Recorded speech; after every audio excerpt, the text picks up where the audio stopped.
This week's episode is in partnership with Intact Insurance, here for you and for everything you care about.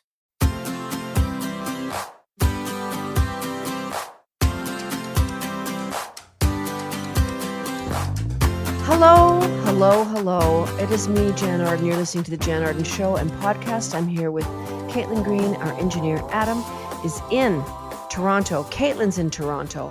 I cannot believe I'm home for a couple of days. In the middle of this tour, flew back from Ontario yesterday, and just got in the house and sort of collapsed. Put the TV on, fiddled around with my internet as you do. You know, trying to figure out how does everything get hooked up again. I got new internet. Yes, ladies and gentlemen, I am using Elon Musk's Starlink internet. Oh, cool. You are not. Oh my gosh. I am. I just thought my internet is so terrible in the country. And I was using a different company, which I won't name. I've used them all. And they just didn't ever give me what they said they were going to give me, which is a measly 30 MPSs or BPRs or BUMs, whatever they give you. It's nothing. Now with him, I can go like over 200. Ooh, I like how we're saying with him as an Elon, as if he's like typing in your internet. Like I think he did personally. I think he saw, oh my gosh, that girl from Springbank really wants this. But I made it in just under the wire. We're going to have a sciencey date here, folks. So get ready. I made it in just under the wire because I ordered my Starlink kit 3 months ago. And then I got it in, and then I had to get a couple of other little parts that weren't expensive to adapt to my home, which is not any fault to do with them. It's because I didn't know what I was ordering for the dish part of it. So I had to get a couple of things, which was another $79 all in. And then my tech guy, Stu, and another guy, Darren, because Stu said, I'm too old to climb onto roofs anymore. So he hired a younger man. I don't blame him. I look up there and I'm like, who's going to go up there? So he hired Darren, his young friend, and they got it going. So now I'm on the most souped up internet I've ever had out here. So I had to just figure out, because Starlink requires you to have a password. I've been sitting here for 15 years with no password. So if you drove close enough to my house, you could hop on my internet, my really crappy internet. Anyway, I know it's a lot of people will be like, I don't know why you support him, but listen, his whole Twitter thing has fallen through, correct? Well, I don't know if it's official, but I will say that it's definitely in the weeds now because it doesn't really seem like he can afford it. It was like offering all this money, and then he tried to back out by saying, what I'm really worried about is the bots. I wish I knew that there were bots on Twitter before I tried to buy it. Are you kidding me? How can you even? Most of the people that replied to him are bots. And the guy lives on Twitter. So like, we know that you know, and the bots were there. And so he's like, they misrepresented this. Anyways, so what really he's looking for is a legal loophole that will keep him from having to pay. I think it's something like a $1.4 billion penalty on canceling the deal. Still, though, $1 billion is bargain basement price compared to the 44 or 45 that he's offered up to purchase it. And Tesla stocks are not doing well. Tech stocks in general, just not performing. It's a crummy time. We're probably heading into a real nasty recession. We want to go back to the old days. We don't want any of this fancy stuff. Gasoline used to be 89 cents a liter.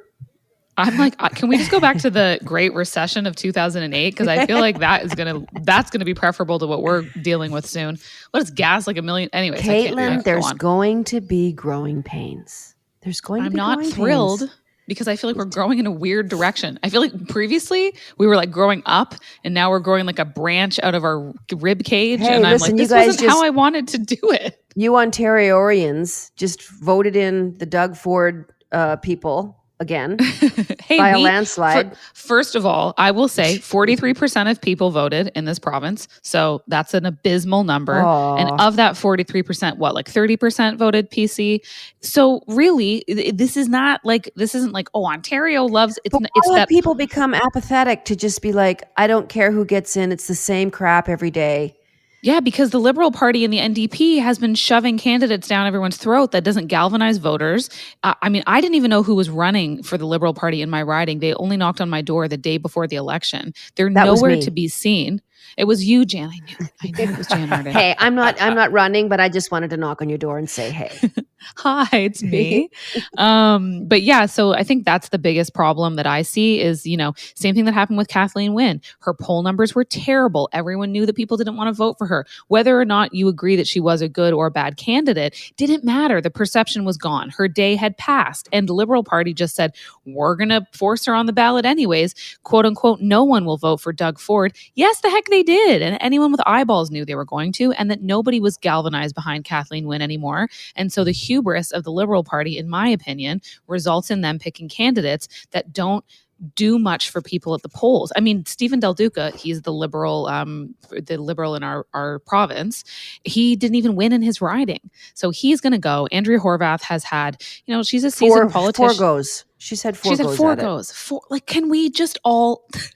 can we all accept that it's not working? And that's fine. You can still stay in politics. I'm sure these are intelligent, kind people, but just, it's enough. You don't get the chance to do that in the real world, right? Like at work, No. You're not this isn't the way a job works at a company. So anyway, so I think that's what happened. And look at Doug Ford has a lot of support. He does, he has a lot of supporters, and people have varying degrees of priority in their politics. And if the last however long wasn't that bad for you, if you don't have someone in long-term care, if you didn't have major health issues, if you don't have someone in your life that has disabilities or autism, you don't rely on funding for those types of things, then a lot of the problems that you hear about on the internet, that hasn't touched you personally yet. But health is coming for us all. Healthcare is the one that got me. So I'm a little worried about that, if I'm going to be honest. But we have the same issues here. We have a very similar vibe. Can I just put it that way? And as we know, Sure. well, some of us know. I mean, I don't follow provincial politics all that closely, and we certainly don't follow that in other provinces. I think a lot of the rest of Canada doesn't really know what happens in Ontario, and we have no business sticking our noses into provincial politics. We just don't. So I'm not going to sit here and go whatever. We have our own, ship we're trying to sail here. But Jason Kenney had to step down from leadership, or he just didn't. I think he got it by not a less than a percentage. So that's not a great showing from your own party. Anyway, we'll see what happens. I always vote whenever I have a chance to stick my hand in the air and go, I'm voting now. So that's the most disappointing part of that, I think, Caitlin. But it has nothing to do with my internet. So I don't even know why we're talking about Doug Ford. Because, can I just say one more thing about Elon Musk's internet? So I ordered this kit 3 months ago. I started getting bills immediately from my monthly internet charge. So it was sitting in the garage. I was going to Europe for the jobs that I have over there. And then I was into tour mode. So this stuff was sitting in my garage, and I phoned Stu, and I'm like, Stu, you got to go get your young counterpart, get it up on the roof there, because I'm getting bills for $129 a month to pay for internet that I don't have on my roof of the house yet. So they were in there, right? And I probably didn't read the small print. When you receive your kit, you are going to start being dinged, because we don't know any other way of tracking you, which I think is a bunch of malarkey. Anyway, Welcome to the Jann Arden podcast. That was a really long intro. Caitlin she sent us some nerdy stuff. I don't know if anybody saw her social media, but this past week she was at the Toronto Zoo and she took a selfie with a giraffe. I did. And this nerdy stuff also comes from our friend, science expert Dan Riskin. I'm not sure. He used to co-host a fabulous show on Discovery with our other friend, Zaya Tong. Soft spot for scientists on this show in general. And what Dan does is he sends out these little mailers, and it's just a cool rundown of science topics for every week. And just so happened that he sent in this really interesting fact about giraffes. The second I walked in the door from meeting a giraffe in person.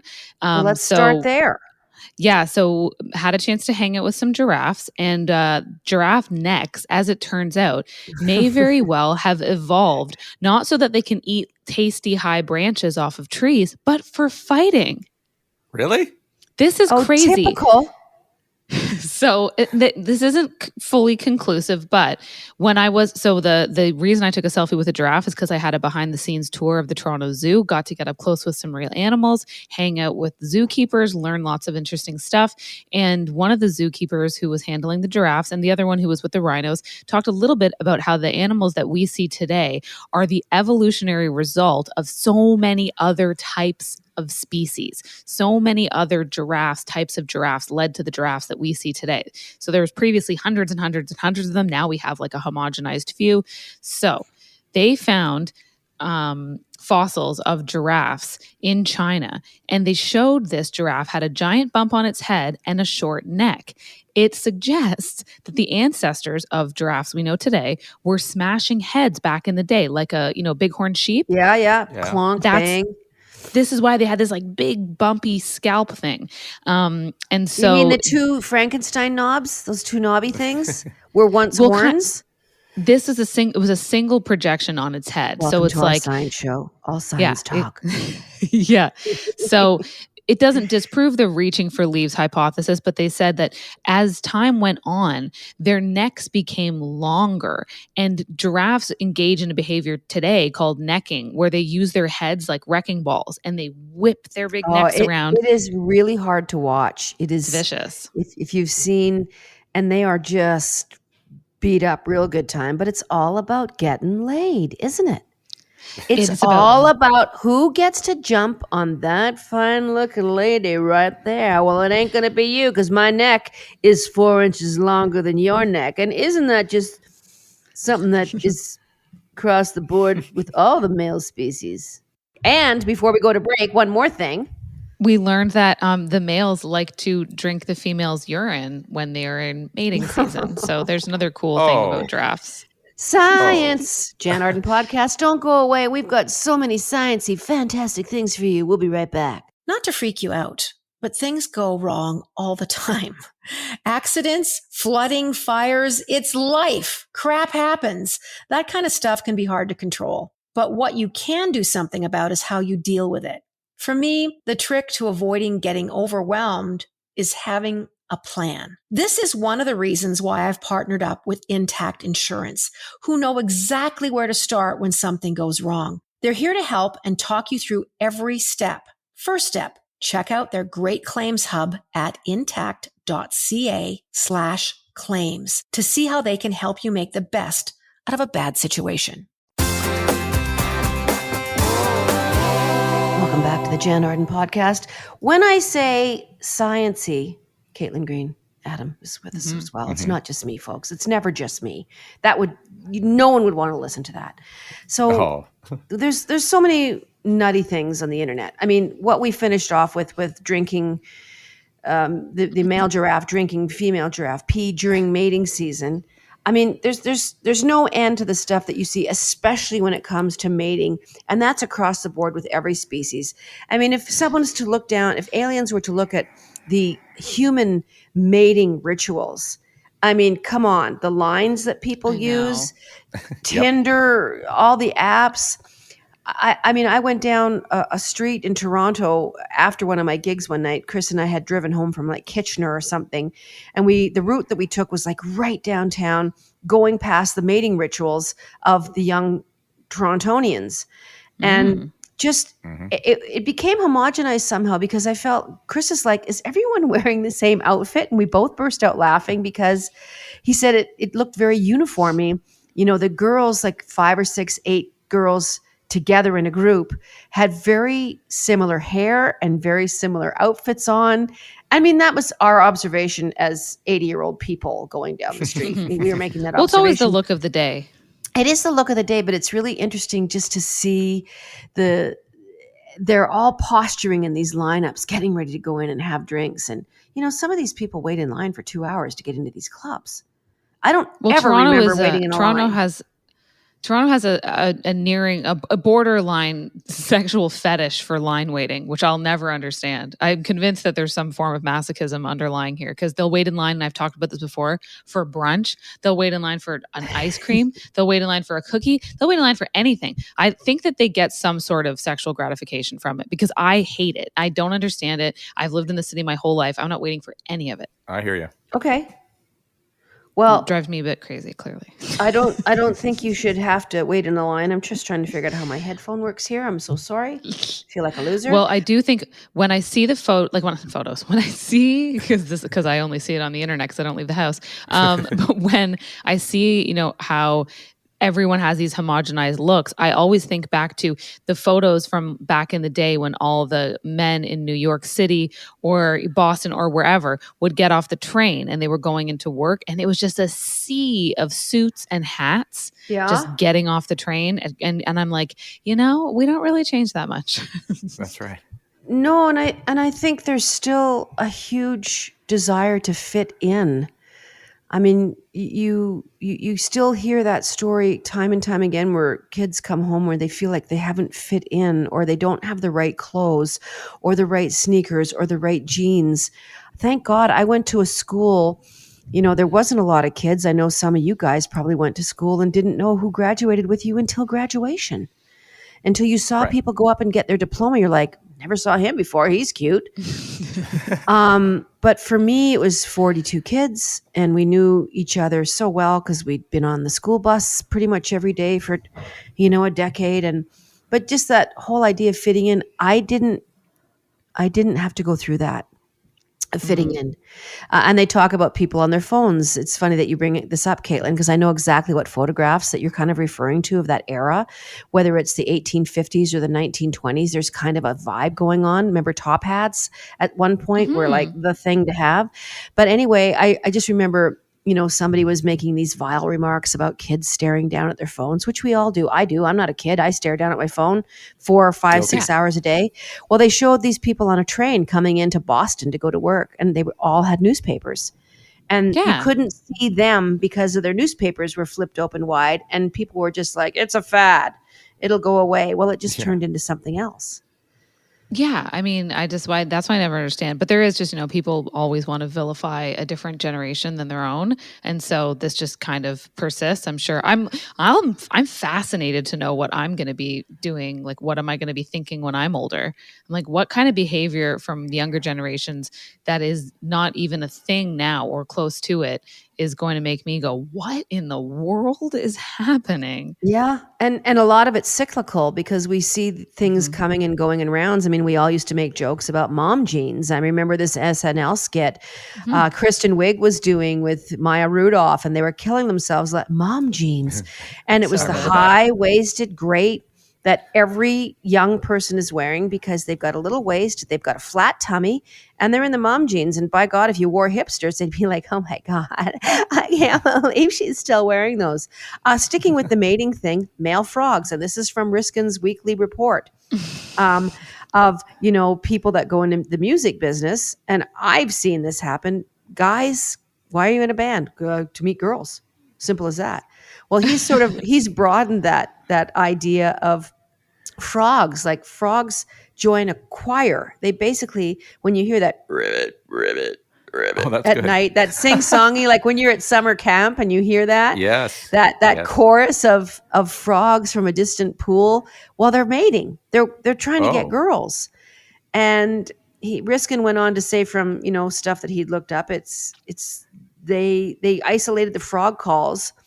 And they're performing laboratory playbacks to female frogs to see what it was signaling. And it's that very same thing. They felt like they had way better chances of singing these songs and getting the girls in.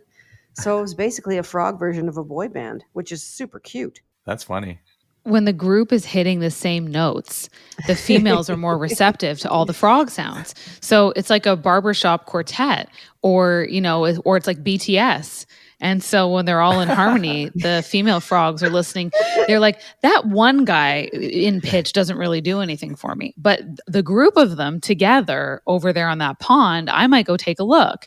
And so again, it all just comes down to mating. It's like walking through a waft of cologne on King Street.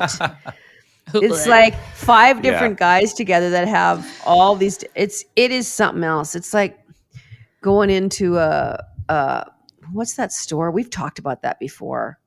That always says they used to have the cologne in the store. Abercrombie. Yes, Abercrombie and Fitch. They intentionally sprayed so much cologne because I had a friend who worked there, and they would have to go through and circulate the store with like an aerosol spray of their super cheap cologne or perfume, and then they would push it with fans out into the the walkway of the Eden Center. Yes. And when you walked past, you just got hit with it, and it was a huge turnoff for me, but people liked it back in the day. Well, it's never going to end. But I do think the way that people, human beings especially, meet girls or meet guys or meet meeting someone that you're attracted to, I think there's always going to be some confusion of what works or what doesn't work. I don't know. Mm-hmm. We've all kind of heard lines. We've all had drinks bought for us. Those 4 guys over there. I remember being in my 20s and we would just be in disbelief that somebody was looking at our table at the Westgate Lounge, just on the fringes of downtown Calgary, sending us over, get this, those 3 gentlemen there. And we'd look over and you'd see these 3 guys like looking at you with their glasses, and you get a pitcher of draft beer. Yeah, they sent you a pitcher of draft beer.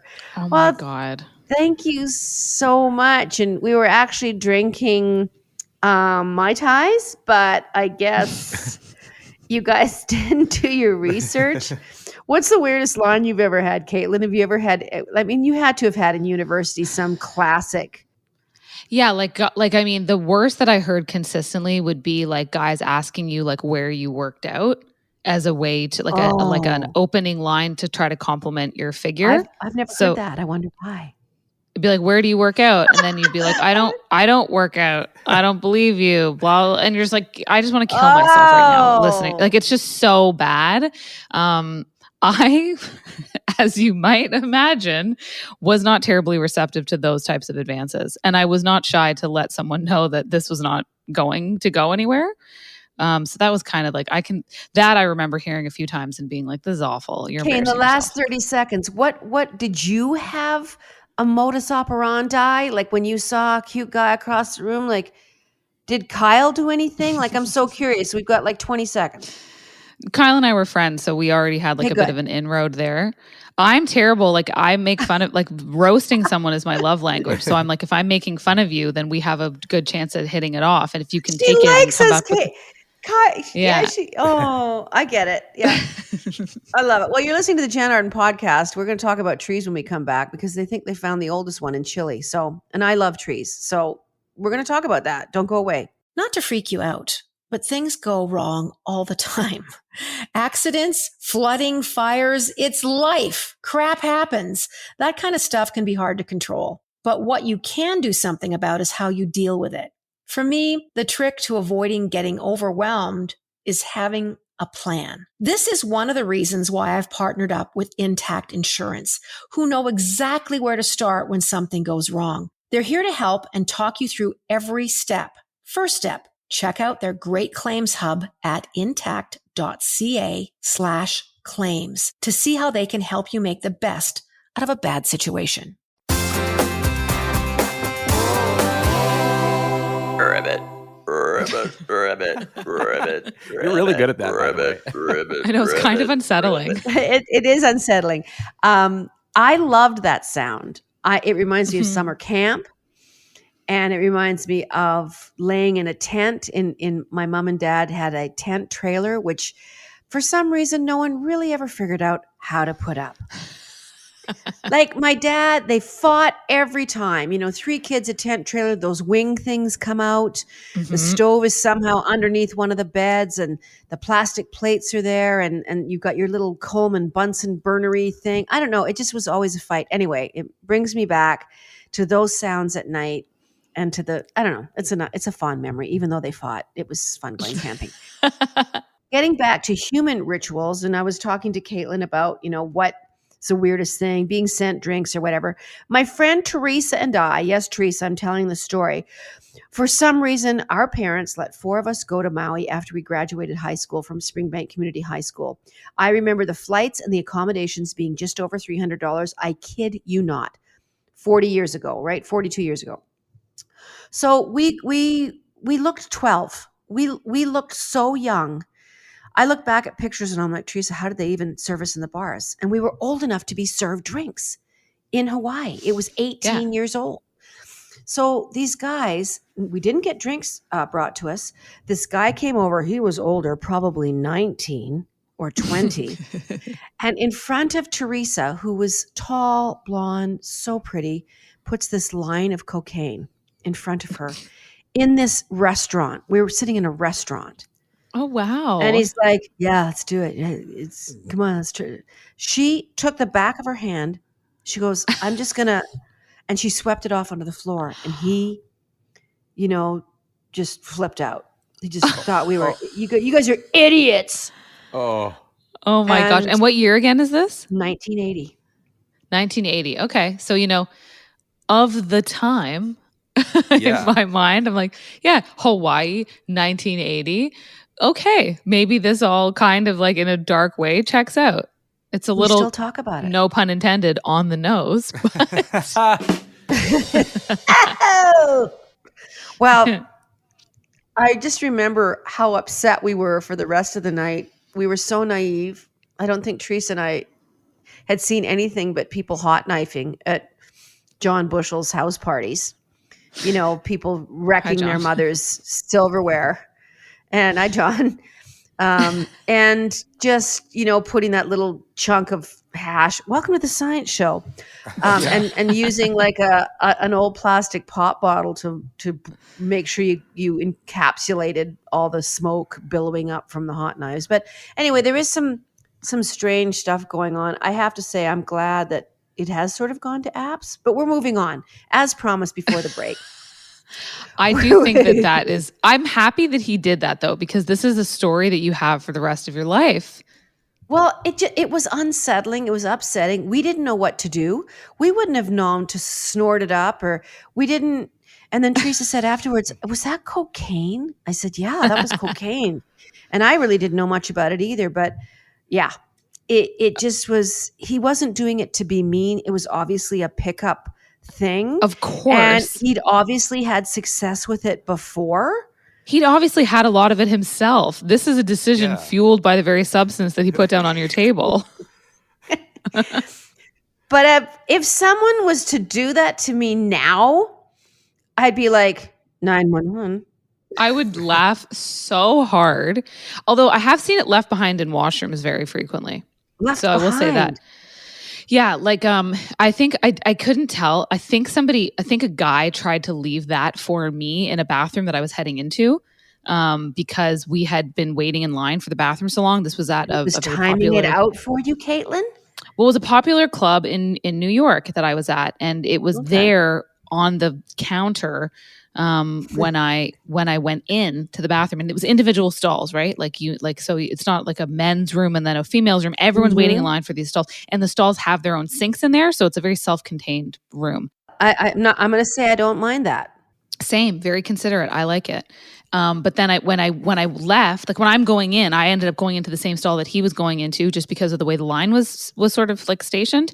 And he kind of winked at me, and I just was like drunk, so I didn't really pay attention to it. And then I went in, and there was sitting there, and I was like, oh, someone forgot their nose present, and I just like went pee and left. Nose present. And then I told my friends, and they were like, I bet he left that for you. And I was like, oh, really? Like and this was a very popular glitzy nightclub in New York. And I was like, this is such a New York moment for me. Like, I feel so cool. What a cool like time for me to have. And then I just saw it and went, yep, that's sitting there. And then I just went to the bathroom and kept on moving. Well, I'm sure somebody else came in behind you and was like, oh, cool. I don't know. Maybe drugs were actually what they were back in the day, but telling you right now, to anyone listening to this, I highly do not recommend doing any kind of drug left for you in a bathroom counter, Never. or I mean, No. folks, we are Never. dealing with some dark drug days right now, and people are cutting things with everything under the sun. So anyway, just as a as a disclaimer, we're not co-signing on this, but it's great story value. Yeah, these were for many a year ago, and we were talking, if you've just joined us, about kind of mating rituals across the board, human beings probably being the strangest. It makes giraffes' necks look kind of tame in comparison to what people will go through to have sex with somebody else.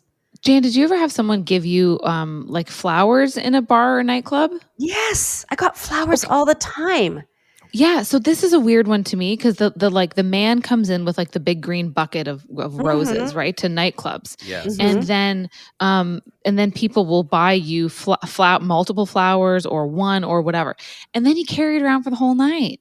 And if it's somebody who you didn't want to buy you the flower, it's this like sad reminder that like this person came up and you had this awkward interaction and now they're watching you carry this flower around the bar. It's awful. It's an awful decision. Never do this, people. If this is still a thing that happens in nightclubs, men, women, whoever, don't buy someone one of these flowers unless it's already I haven't your date. seen that for years. I haven't seen it for years. The white industrial bucket with all the individual flowers. They were a bucket at the time because I remember the Hippopotamus Club in North Shore, Vancouver, North Vancouver.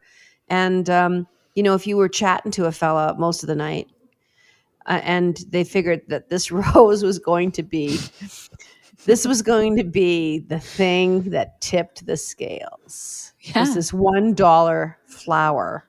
Yeah. It's crazy. So now you've got it. You've poked yourself in the thumb 3 times with the thorn, and you're like, okay, now I'm bleeding, and I'm really not going to go home with you.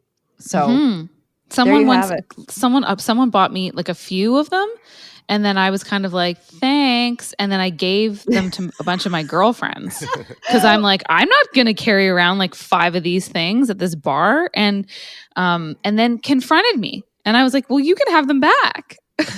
It's like, you just gave them to your friends. I was like, it is early. This is not last call. He confronted you. Yeah. I was like, he gave them to me at like 11. That's like the start of the night. So what, I'm saddled with carrying around these 5 damp flowers until 2 a.m. Like, I'm not doing this. It's very just logistically, this was not good. So I was like, you should please take these back and give them to someone else who you think this is going to work on, because it's not me. Oh my God. It was awkward. It's all so awkward. And that's why I think it's the recall that I can't get past someone coming up to you and saying, well, I can't even believe you didn't keep them, gave them to your friends. He kind of thought it was like a funny follow-up, but he was like, you just gave it to all of your girlfriends. I was like, what did you think I was going to do with them? Carry them around until 2 a.m? Like, what is going on here? We're just on our way to Home Sense to buy a vase, but thank you for asking. We'll be right back. I should have said that. No. Oh, Jan, I should have said that. Well, you can use it now. Well, there's we are going to talk about the oldest tree. Like, I swear to God, this was important that people knew this. This was a public service announcement. You're welcome. You're listening to the Jann Arden podcast. We'll be right back. Welcome back to Jann Arden podcast. Caitlin Green, Adam, we're all here, and we're so happy to be here. It's episode 1770 and still season 1, something like that. Okay, world's oldest tree. Enough of dating rituals, because that could be a whole season of ridiculousness. Because we're all guilty. We've all made errors in thinking that we were wanted, and it's a tough thing. So anyway, oldest tree. Approaching people cold at a bar is hard work. So, and that's shout why out you to everyone drink. who's That's done why it, people drink.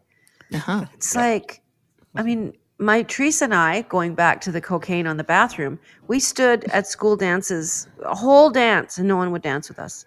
No one ever asked us.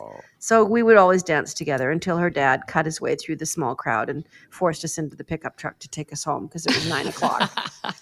So anyway, she's been happily married to the greatest guy, 2 great kids. I'm still alone. So scientists in Chile, we're just moving on.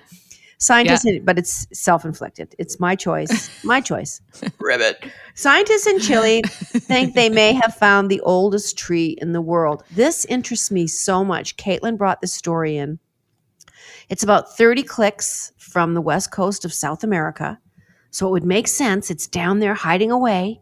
It's not like sitting in New York and because God knows someone would have cut it down for a coffee table by now. Chile's Alerce Costero National Park. If I've said that wrong, please forgive me. It's ALERCE. It's a Alerce it could be Alerce. See that? Go with Caitlin. Maybe an Alerce No, I probably tree. don't know. I'm just added an accent. It's estimated, drum roll please, Adam, to be 5,400 years old. As old as when humans invented writing. Whoa. What? 5,400 years old. Yeah. Like, Trees are the superior beings. The end. Oh. So imagine writing was just being invented. People weren't communicating in the written language. This tree has seen it all. It's in a cool, damp ravine, which is where we all want to be most days.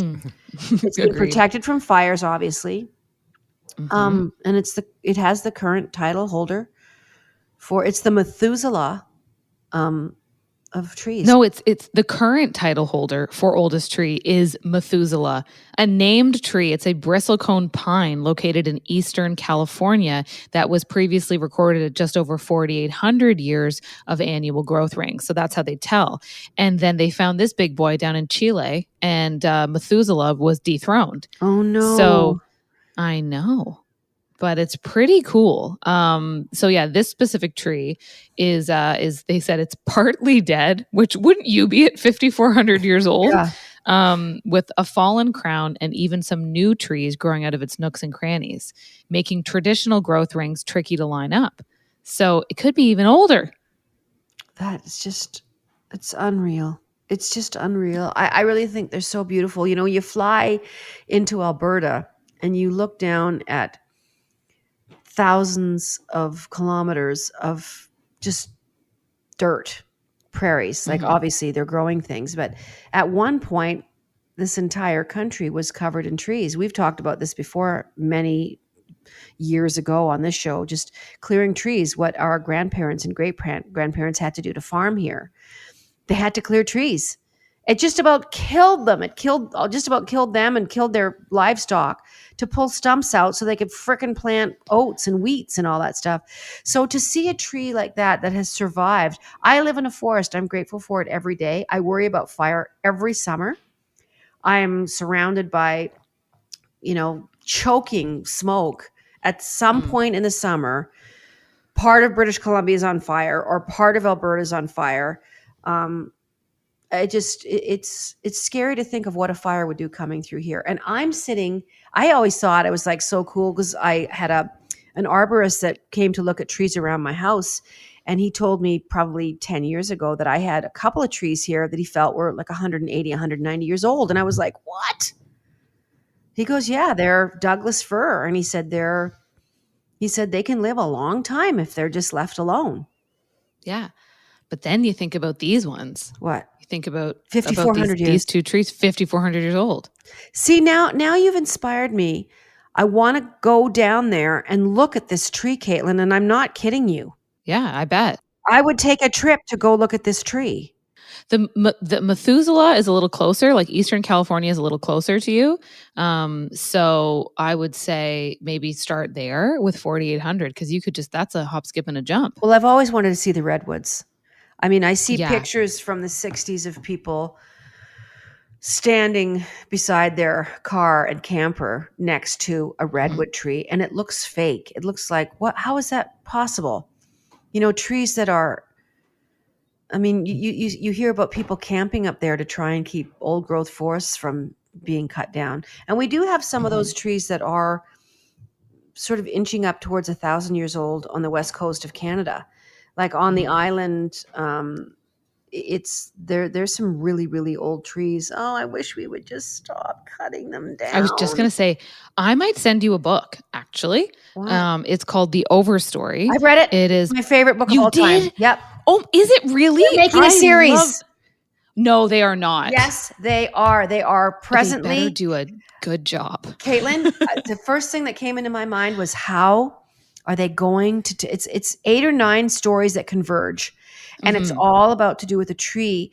One in particular just pulled at my heartstrings about this family living on a farm and this tree being planted and all the generations watching this tree in the backyard grow, and how difficult it was, for finally that last generation to lose this farm, to have to move and to leave that tree behind. That was, a great grandfather's tree that is now 160 years old. Yes, please read it, folks. The Overstory is a fascinating book. It's beautifully written. And are you giving me the final? Do I have to say goodbye, Adam? No, you have 2 minutes. 2 minutes. 2 minutes. Yeah, they're making a series. How are they going to do it? I'm so excited. I have no idea.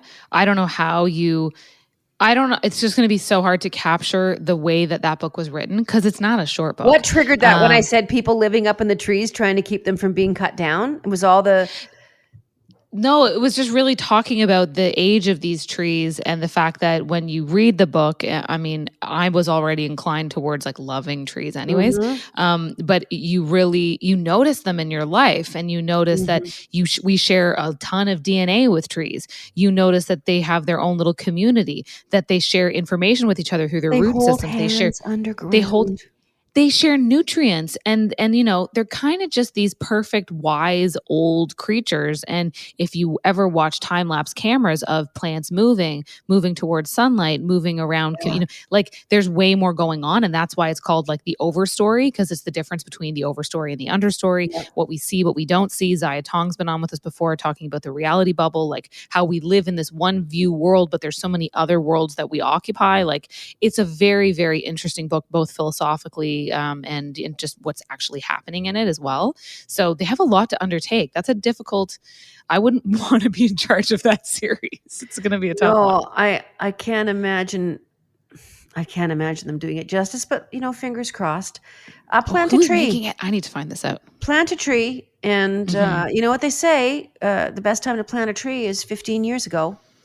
So I just before we wrap things up, I planted 16 fruit trees over where my parents' house was, and 6 of them have not made it due to the deer ripping them apart, weather. We had a crap winter. They were young trees. Anyway, I now have an orange snow fence around them, and I went and checked them this morning. As soon as I got home, I put on my slippers, beelined it out there.